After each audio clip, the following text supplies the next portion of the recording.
नमस्कार बच्चों। आज हम 10वीं कक्षा संचयन पाठ्य पुस्तक में से हरिहर काका कहानी पाठ पढ़ेंगे। इस कहानी के लेखक हैं मिथिलेश्वर जी और इनका जन्म 31 दिसंबर 1950 को बिहार के भोजपुर में हुआ है। उन्होंने हिंदी में एमए और पीएचडी करने के बाद व्यवसाय के रूप में अध्यापन कार्य को स्वीकार कर लिया है और आजकल भी वे आरा के विश्वविद्यालय में कार्यरत हैं। इनकी मुख्य कृतियाँ हैं बाबूजी, बंद रास्तों के बीच, दूसरा महाभारत, मेघना का निर्णय, तिराया जन्म, हरिहर काका, एक में अनेक, एक थे, पोबीलाल, भोर होने से पहले, मिथिलेश्वर की ये श्रेष्ठ कहानियाँ हैं। साहित्य अकादमी के द्वारा अखिल भारतीय पुरस्कार के साथ साथ कई उच्च पुरस्कारों से वे पुरस्कृत हुए। वे हिंदी कहानी क्षेत्र के सर्वोत्कृष्ट लेखक हैं। हरिहर काका कहानी मिथिलेश्वर जी की एक मर्मस्पर्श कहानी है। इस कहानी के माध्यम से कथाकार ने ग्रामीण पारिवारिक जीवन के बारे में तथा हमारी आस्था के प्रतीक धर्मस्थलों माने मंदिर, मस्जिद आदि में अपने पांव फैला रही स्वार्थ प्रवृत्ति को उजागर करके दिखाया है। हाँ, स्वार्थ के कारण ही व्यक्ति अपनों में भी पराया हो जाता है। समाज में भी उसे बहुत सारे कष्टों को झेलना पड़ता है।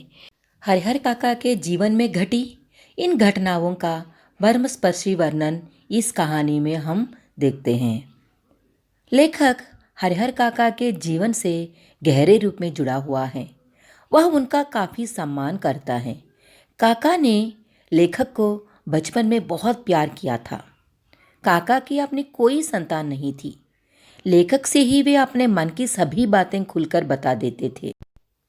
हरिहर काका ने अपनी परेशानियों के कारण लेखक से बात करना भी बंद कर दी थी। वे मौन हो गए। लेखक उनकी चिंता करने लगा कि आखिर किस प्रकार काका की हालत ठीक कर दिया जाए। तो यही कहानी कहाए। आइए हम सबसे पहले हरिहर काका के परिवार के बारे में जानकारी पाएंगे।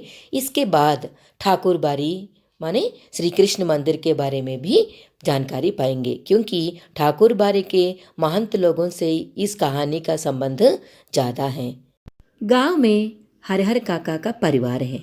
वे 4 भाई हैं। हरिहर काका को छोड़कर सभी का भरा पूरा परिवार है।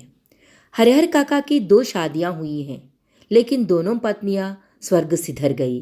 दोनों में से किसी को भी बच्चा न था। वे अपने भाइयों के साथ रहते थे। प्रत्येक भाई के पास 15 बीघे ज़मीन थी। बीघा जो है 1600 स्क्वायर यार्ड्स मतलब गज के बराबर है। 3 बीघे ज़मीन 1 एकड़ के बराबर है। अर्थात हरिहर काका के पास 15 बीघे ज़मीन जो है 5 एकड़ के बराबर की भूमि थी। सबकी नज़र काका की ज़मीन पर थी। हरिहर काका का जीवन एक मुसीबत बन चुका था। अब हम ठाकुर बारी के बारे में जानेंगे। ठाकुर बारी की स्थापना किसने की, किसी को नहीं पता। कई सालों के पहले यहाँ एक संत आकर रहने लगे थे। वे अपनी झोंपड़ी बनाकर रहने लगे और ठाकुर जी की यहाँ सुबह शाम पूजा करते थे।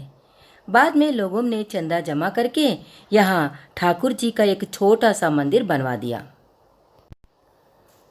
गांव की आबादी के साथ साथ मंदिर भी विस्तार होता गया। गांव में ठाकुर जी का विशेष महत्व है।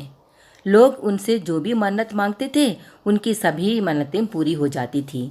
तो इसलिए सभी लोग श्री कृष्ण जी पर बहुत विश्वास करते थे और जिनका काम ख़त्म हो जाता है वे बहुत भक्ति के साथ उनको पैसे और खलिहान ये सब देकर अपनी मन्नतें पूरा कर लेते थे।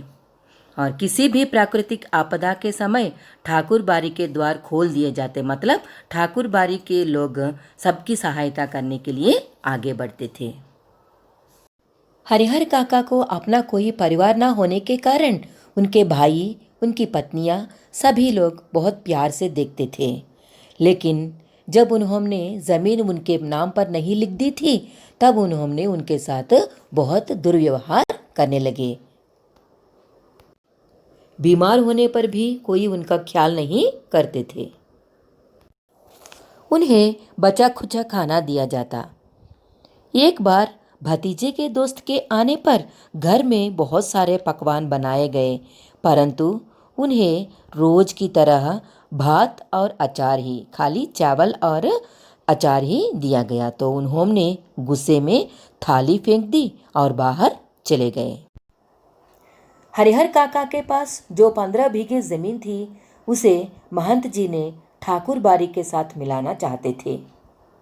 जब उनको पता चला कि परिवार वालों के साथ उनका झगड़ा हुआ, तो उन्होंने हरिहर काका को बहला फुसलाकर ठाकुर बारी ले गए और उनको मोह माया के बंधन से दूर रहने का उपदेश दिया। ठाकुर जी के नाम अपने खेत लिखने की सलाह भी दी थी। वे कहते हैं कि ऐसे करने पर हरिहर काका के लोक परलोक दोनों ही सुधर जाएंगे, माने लोक परलोक में भी उनको अच्छा स्थान प्राप्त मिल जाएगा। इस जन्म में उन्हें संतान सुख नहीं मिला, परंतु वह अपना खेत ईश्वर के नाम लिख देंगे तो अगले जन्म में उन्हें ईश्वर सभी प्रकार के सुखों से भर देगा। इस प्रकार की बातें करके महंत जी हरिहर काका को अपने जाल में फंसाने लगे। महंत ने विभिन्न प्रकार के लालच देकर काका से जमीन हथियाने की कोशिश की। जब काका के भाइयों को घर आकर पता चला तो उन्हें जमीन जायदाद की चिंता सताने लगी। उन्होंने पत्नियों को डांटा और काका को घर लिवा लाए, माने घर वापस लाए। घर पर सभी ने काका से माफी मांगी और उनकी सेवा करने लगे। काका ने मन ही मन सोच लिया कि अपने जीते जी वे अपनी जमीन किसी के नाम नहीं करेंगे। यदि उन्होंने जमीन दे दी तो उनका जीवन नरक बन जाएगा। अनपढ़ होते हुए भी हरिहर काका दुनिया की बेहतर समझ रखते हैं। वे जानते हैं कि जब तक उनकी जमीन जायदाद उनके पास है, तब तक सभी उनका आदर करते हैं। ठाकुर बारे के महंत उनको इसलिए समझाते हैं क्योंकि वह उनकी जमीन ठाकुर बारी के नाम करवाना चाहते हैं। जब महंत जी को यह बात स्पष्ट रूप से पता चला कि जीते जी हरिहर काका अपनी जमीन ठाकुर बारी के नाम पर नहीं लिख देगा, तब उन्होंने गंडासा लोगों को भेजकर उनका अपहरण करवाया था। गुंडे लोग और महंत ने हरिहर काका के साथ बुरा व्यवहार किया। उन्होंने काका के हाथ पांव बांधकर मुंह में कपड़ा ठूंसकर जबरन जमीन के कागजों पर अंगूठे के निशान लगवाए। उसके बाद उन्होंने काका को अनाज के गोदाम में बंद कर दिया। हरिहर काका के भाइयों को जब यह पता चला तो वे पुलिस लोगों की मदद से उनको छुड़ाकर लाए थे। घर आने के बाद हरिहर काका फिर सोच में डूब गए। यदि उनकी पत्नियां जीवित होती और उनका भी दूसरे भाइयों की तरह भरा पूरा परिवार होता तो वे उनकी देखभाल और पूछताछ करते। उन्हें इन विषम परिस्थितियों से न गुजरना पड़ता और न ही मानसिक व शारीरिक कष्ट झेलने पड़ते। अन्य भाइयों की तरह वे भी अपने परिवार के साथ सुखमय जीवन बिताते।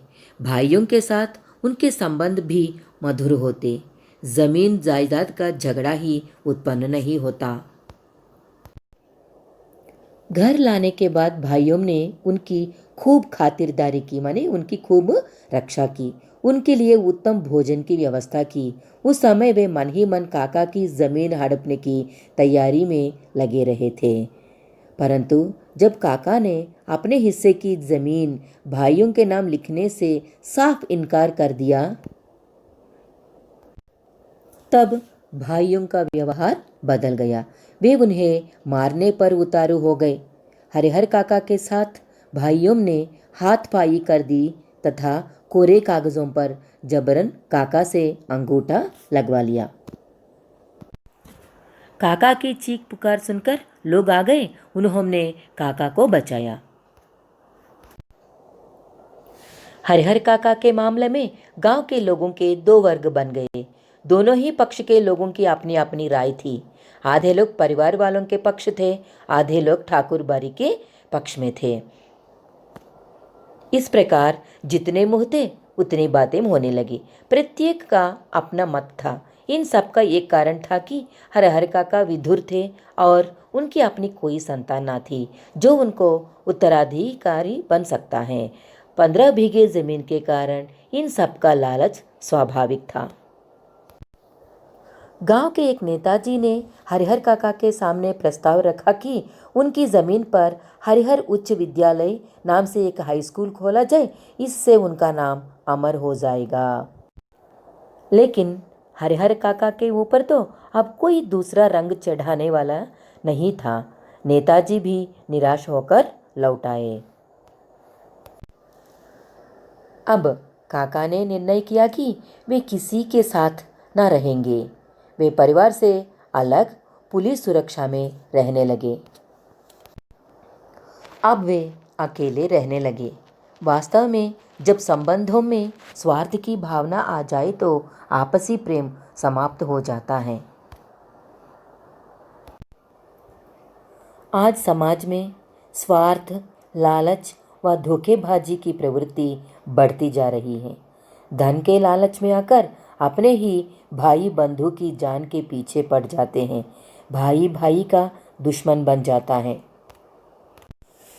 भौतिकवादी समाज लालच की ऐसी खाई में गिरता जा रहा है कि अपने ही परिवार के सदस्य की मृत्यु की प्रतीक्षा कर रहे थे। जीते जी उसे सुख नहीं दे रहे थे।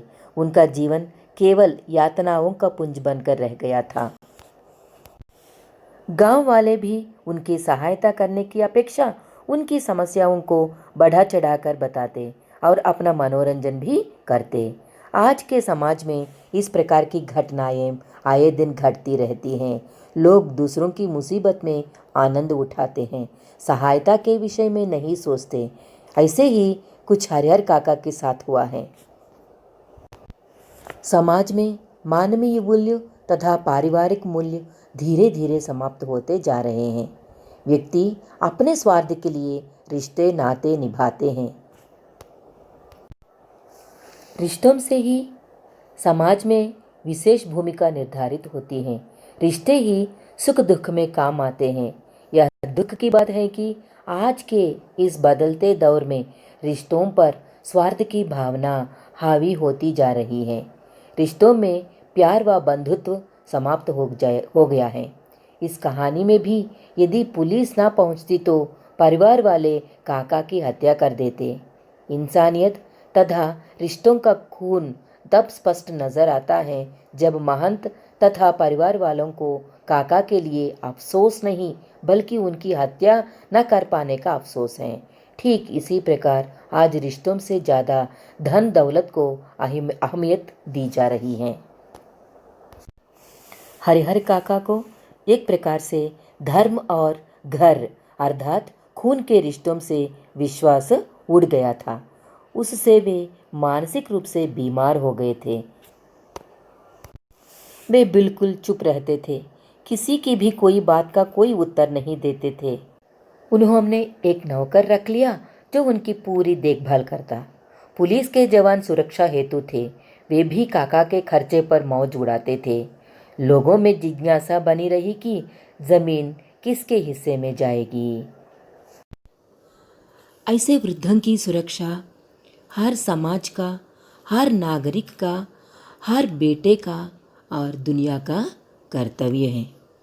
धन्यवाद।